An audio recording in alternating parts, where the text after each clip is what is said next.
Halo bos, selamat petang saya Awang Pang. Hari ni kita kedai pun ada tapak yang kereta ni. Hari ni hujan lah. Tahun 2013. Register kat Malaysia 14. Saya tadi tengok dia punya geran.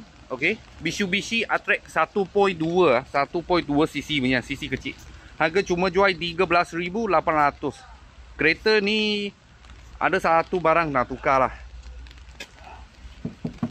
Dia punya lampu kiri kanan. Ini ya, saya ingat dia pasang itu tinted. Lepas tu dia dah ada jaga dia. Kita buka itu tinted, dia sudah crack.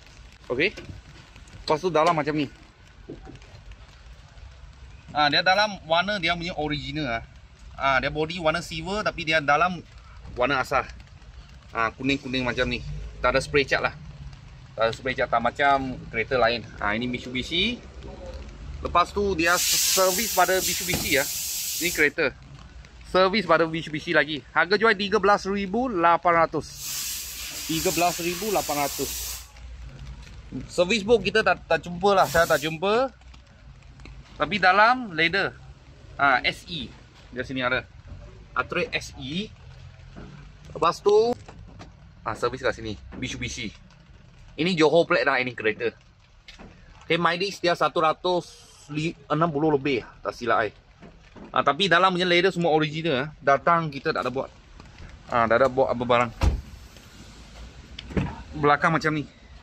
Baru siap bus pakom aja. Ini kereta. Ini pun belum pasang lagi. Baru siap bus pakom. Bus pakom report sudah ada punya. Sudah ready punya.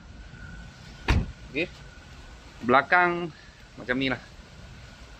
Okey, tahun 2013 tahun 2013. Mitsubishi Attrek 1.2. Harga jual 13,800. Cat kita tak ada spray depan memang ada calam, boleh nampak. Sebab mungkin jauh tak nampak sangat. Kalau bos-bos dengan kawan-kawan siapa minat, boleh kontak saya lah. Kita ada tapak yang kereta ni. Kalau ada apa murah-murah kita, saya akan video lagi. Thank you bos, thank you.